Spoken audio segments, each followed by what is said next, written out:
Good morning, everyone. Good morning, ma'am, and good morning, classmates, and Ramadan Mubarak to all of us.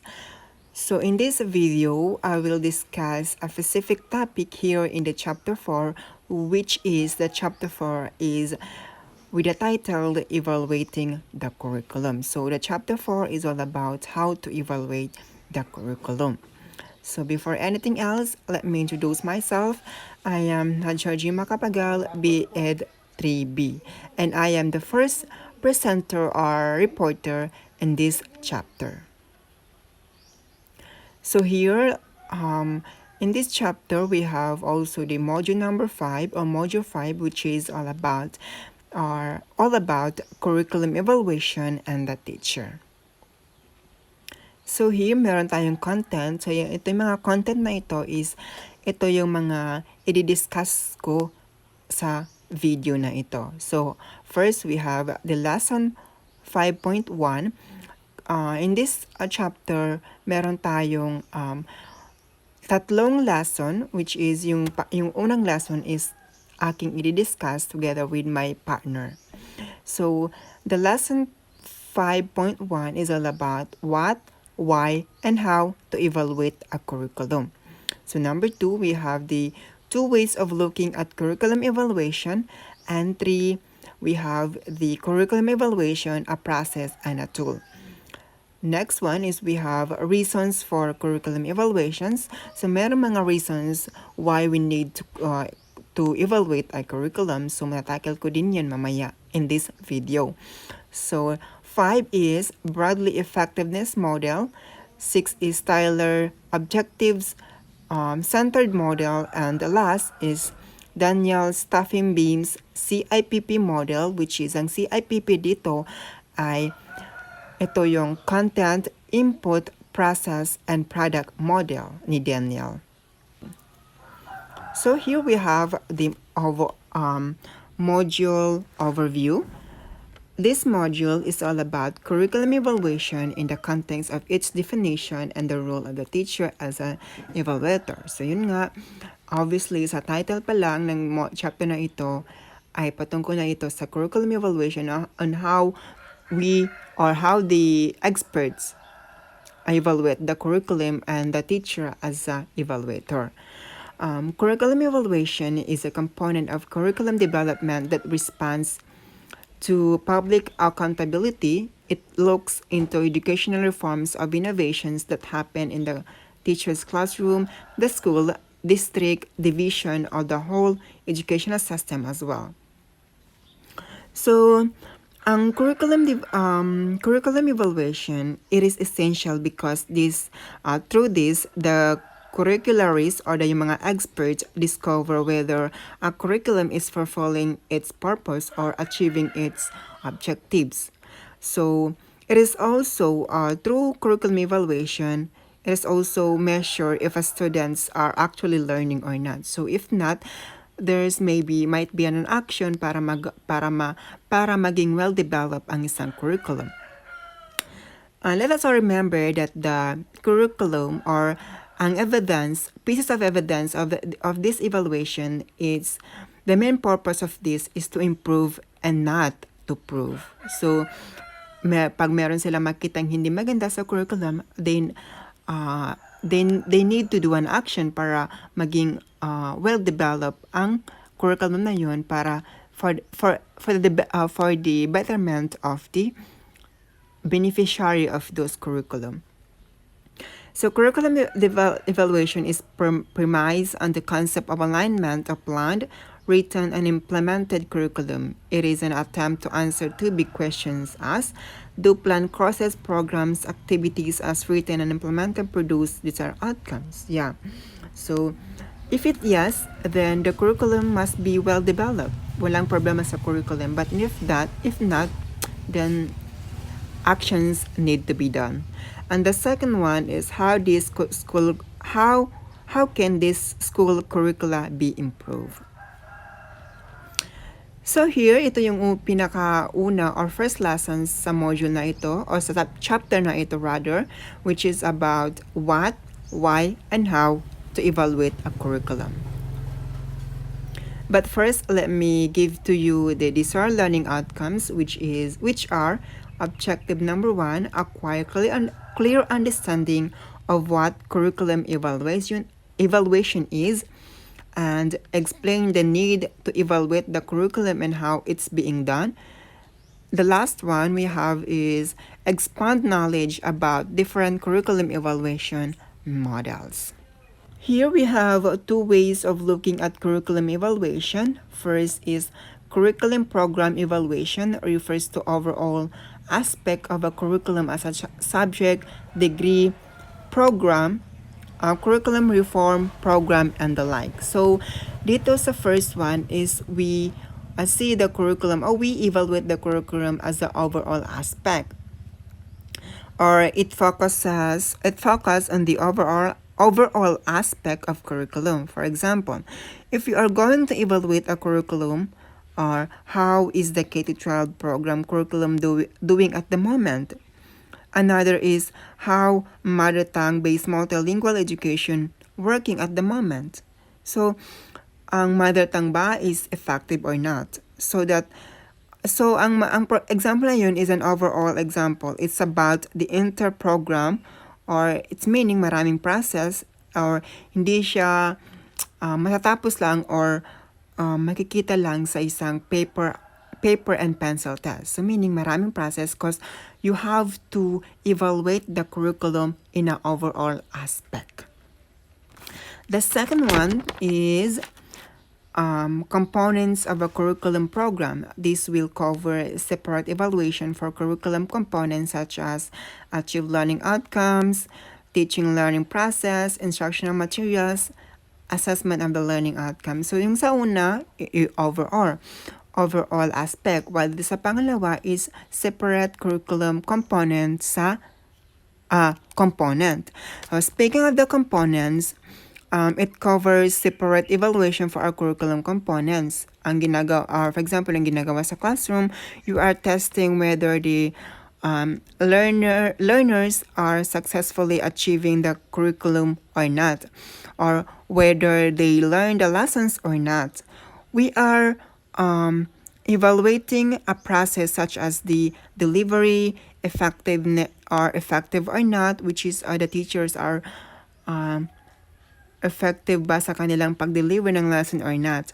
Also, dito sa components of curriculum program, in-evaluate din dito the instruction material such as the book or yung mga modules, nakakatulong ba ito or not. This is a curriculum focusing on the components of evaluation. So, nakafocus siya sa mga components ng evaluation. So, next is we have the curriculum evaluation, a process, and a tool. As a process, it follows a procedure based on models and frameworks to get the results. So, process, pag may sinabi natin process, is meron siyang kailangan sundin na procedure, or kumbaga step by step. So, yung mga models na kinakailangan is matatalakay natin, o matatalakay ko sa video na ito. So, as a tool, it will help teachers and program implementers to judge the worth and merit of the program and the innovation of curricular change. So, tapos na natin sa process, so tool na, kumbaga na-implement na, ginagawaan na. So, it's either it is effective or not. So, gina-judge na dyan kung effective ba ito, nakakatulong ba ito, o yung mga objective niya is na-achieve or not. So, yun po as a tool. So let's look at how curricularists o yung mga expert define curriculum evaluation. First is the Ornstein A and Hankins F, year 1998. According to them, curriculum evaluation is a process done in order to gather data that enables one to decide whether to accept, change, eliminate the whole curriculum of the textbook. So according naman kay McNeil J., year 1977, evaluation answers two questions. Do planned learning opportunities, programs, courses, and activities as developed and organized actually produce desired results? How can a curriculum test be improved? So, kung titingnan natin, they all have the same aspect, which is the outcomes of the curriculum. It's either effective or not. While according naman kay Gale, year 1985, evaluation is to identify the weaknesses and strengths as well as the problems encountered in the implementation to improve the curriculum development process. It is to determine the effectiveness of and the returns on allocated finance. So dito naman kay Gale, weaknesses and strengths. So curriculum is really based on the weaknesses and strength of the beneficiaries of this curriculum. For example, the students. It is focused on the students. It's focused on the students, their weaknesses and strength. According naman kay Oliva P. 1988, it is a process of delineating, obtaining, and providing useful information for judging alternatives for purpose of modifying and eliminating the curriculum. Kay Oliva naman, parang if the curriculum, after nila ma-evaluate, if the curriculum is not really well developed, then they have to eliminate or tanggalin, or otherwise they have to revise it. So we have here the reasons for curriculum evaluation. So ano nga ba ang mga reasons why we need to evaluate a curriculum? First here is curriculum evaluation identifies the strengths and weaknesses of an existing curriculum that will be basis on the intended plan, design, or implementation. This is referred to as the needs of curriculum. So the purpose of curriculum evaluation is to determine the strengths and weaknesses, and we have to do something about it. There could be an action plan in order to address the needs or to address problems that we have encountered. Or the expert also can do something such as to create or design a program of implementation on how we can implement the different changes that found in or after delivering or after the evaluation of the curriculum. The next one is when evaluation is done in the middle of the curriculum development, it will tell if the design or implemented curriculum can produce or producing the desired result. This is related to monitoring. So monitoring here can be done at the middle of the curriculum development so that we can able to determine whether you are on the right track or we need to change something so that we can be able to attain the goal of the curriculum. We can able to attain the goal of the curriculum that we are doing. That's why it is monitoring. It is done in the middle of the curriculum development. Third one is based on some standards. Curriculum evaluation will guide whether the results have equaled or exceeded the standards. Thus can be labeled as success. This is sometimes called terminal assessment. So based on standard naman daw itong isa.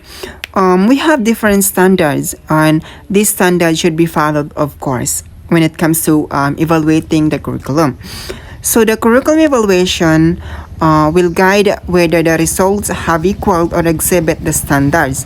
When we evaluated the curriculum, if it is below the standard, then therefore there's a lot of things that need to be changed. Or mayroong mga bagay na kailangan i-revise dahil nga ito ay hindi naka-exceed or hindi umabot dun sa standard na dun sa standard.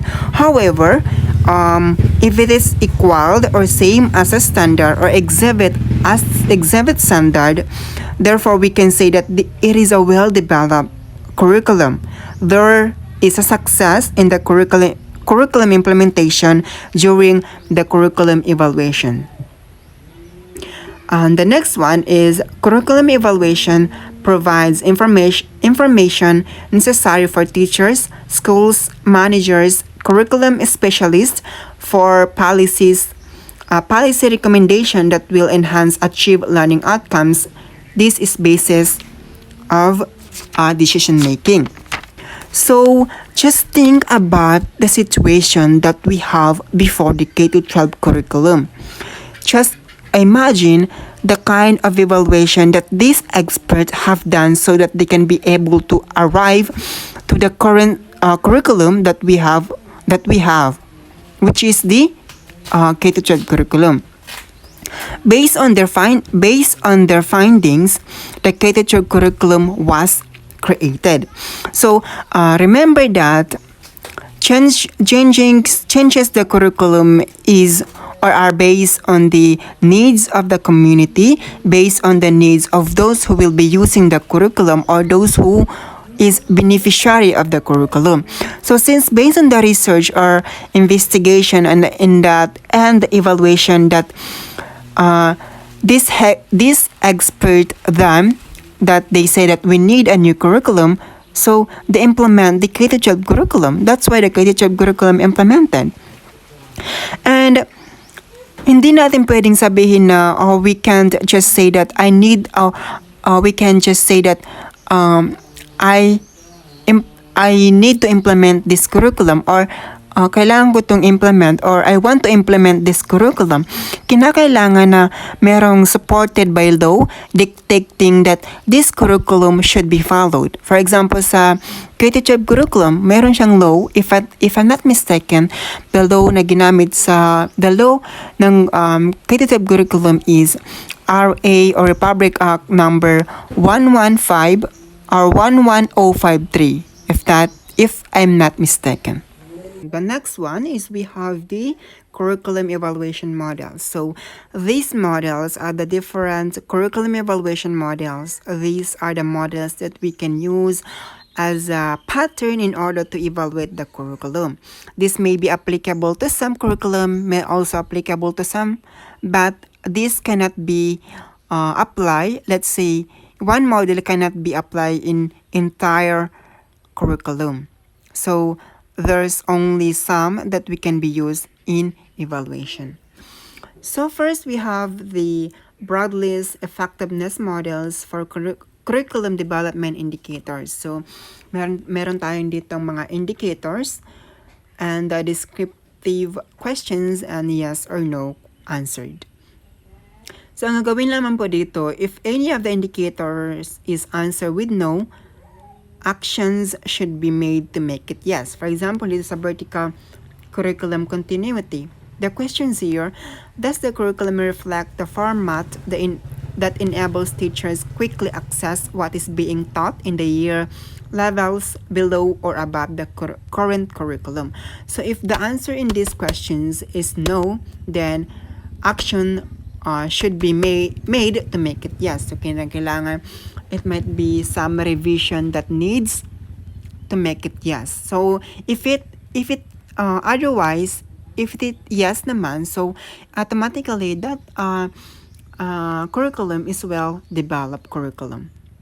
So para mas lalo maintindihan, I will explain these indicators step by step or individually. So we have the first indicator, vertical curriculum or continuity. It says here that K-12, no void and no repetition. Vertical curriculum refers to the repetition of one concept, skills, and competencies over time with an increase of difficulty. Just like in a K-12 curriculum subjects of curriculum are in a spiral scheme, where subjects are taught from simple to complex. In this way, all subjects are connected from one another to another, avoiding curriculum void and repetition.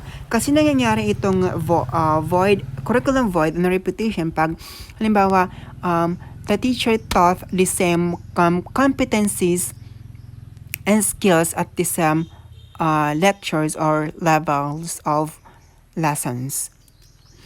Horizontal curriculum continuity, where lessons plan content is consistent. So horizontal curriculum continuity is ensuring that the students of the same grade level receive the same curricula. According to Bradley, the only way to ensure this is to observe classes and review the lesson plan being used by the teachers and compare to the rest of the lesson plan being used by the other from the same grade level and subjects. The next one is instruction based on the curriculum. Learning materials, courses of the study, and so on and so forth. So dito sa instruction-based curriculum, this simply means that the set of competencies that is taught to the students are aligned or derived from the objectives of the curriculum. Therefore, our lesson plan, courses, syllables, or books, or any other resources materials used in a school help or support the goals of the curriculum being used. So yun po ang instruction-based and curriculum. The next one is broad involvement, building representation, principal attendance, and quality time to staff. Of course, quality time to staff is important para naman ma-lessen ang stress ng mga staffs and the teachers. According din to Bradley, broad involvement is making sure that all buildings are well represented during meeting and curriculum development happens. In our local settings or dito sa atin, this curriculum this building may refers to departments, grade level, or any unit in schools. Next one is long-range planning. Long-range planning is written 5 years, consistent theory into practice curriculum permeation. Long-range planning also can be observed from tangible and intangible evidences. For example, sa tangible evidences such as the documentation of, let's say, 5-year plan or curriculum development, in revision, or yung mga 5-year plan na mga curriculum development na ginagawa when it comes to revision. And in the intangible evidence is the things that when curriculum developers and implementers make meaning out of the ongoing documentation. This is observed when the curriculum is examined in the lens of philosophies and theories the curriculum try to adhere. So, in this way, stakeholders understand where they are and where they are going to in the curriculum that being implemented in the school. Next one is positive human relation. Minimal tension, positive disagreements, broad initiation of thought. So, positive human relation in any meeting, opinion or ideas must come from the teachers, principals, and other groups of the curriculum or the leader himself. In short, ideas do not come from the leader alone. So, meron sila nagkaroon ng collaboration of ideas. Positive human relation happen when people communicate their thought in the member of the group. Of course, when we are giving our ideas, meron din mga disagreements na nangyari. But then, let us just look at the positive side. Yung mga positive upside for the betterment of those curriculum. Next one is theory into practice approach. Meaning, consistency and must be recognizable. Theory into practice approach is evidence if everyone from the higher ups teacher know what the goal of the curriculum. Also, making sure that the day-to-day activities of the school are based on the objectives or the outcomes. Next one is planned change. Itong plan change is about making plan or improving the current curriculum and that all concerned people inside or outside of the school all agreed on implementing these changes. So hindi pwede, it cannot be agreed of the one person lang. It can be agreed by all by many people outside and inside the schools. This means that the plan that are being implemented should be agreeable to people inside of the school, such as the principals and the teachers from outside, the supervisor, parents, and other members of the community. So let us now proceed to another model, which is ang model ni Tyler, which is about objectives-centered model. So, ganun pa din, ang pinagkaiba lang is dito kay Tyler, curriculum elements and evaluation process, and also the yes or no.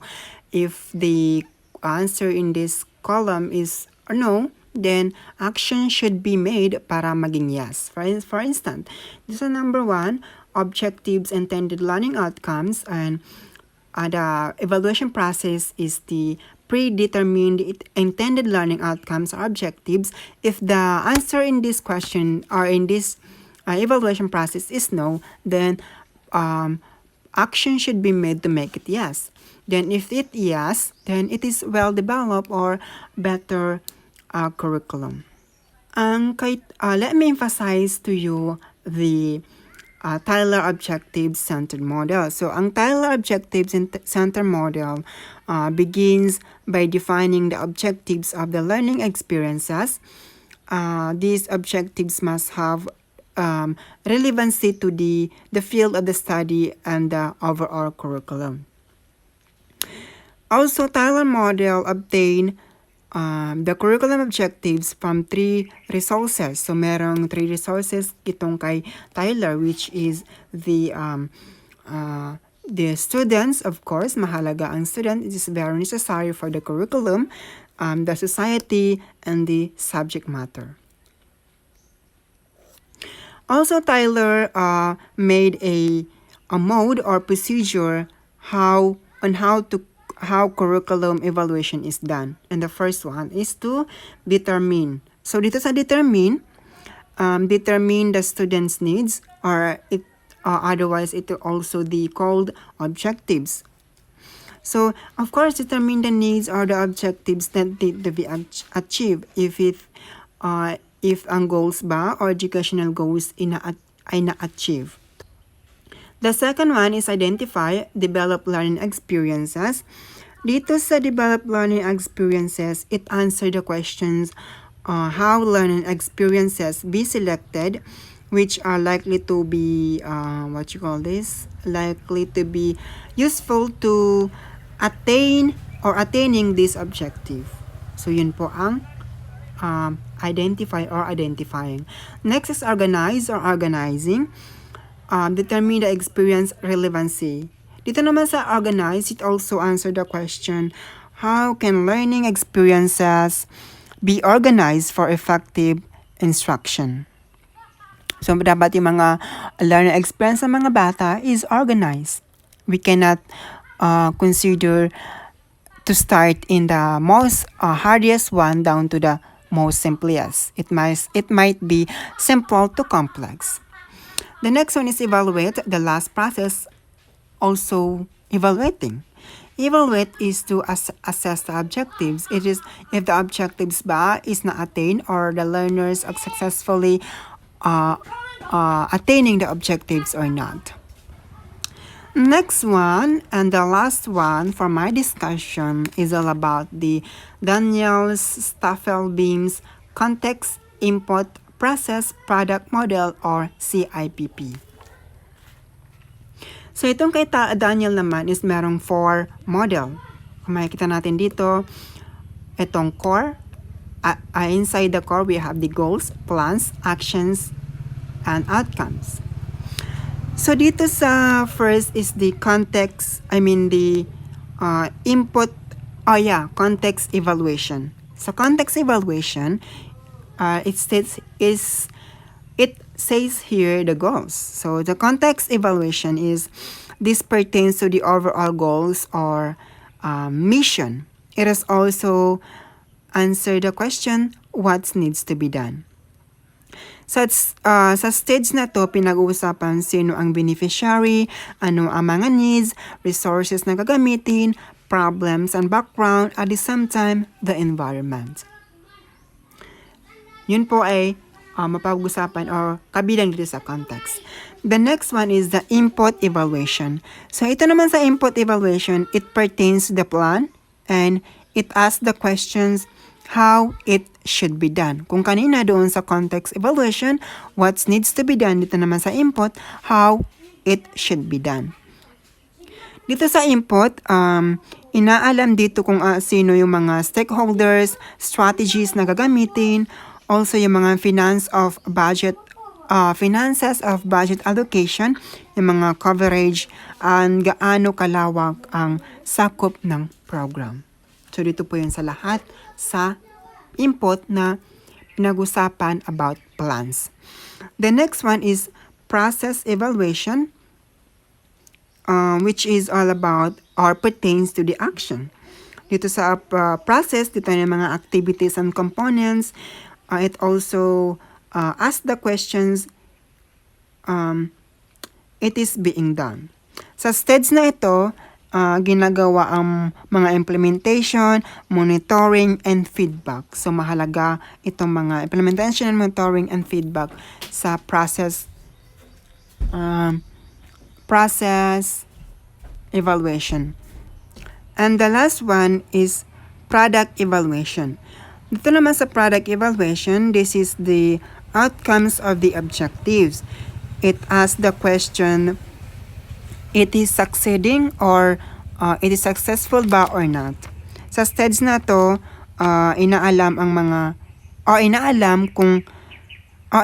ang effectiveness ng isang program.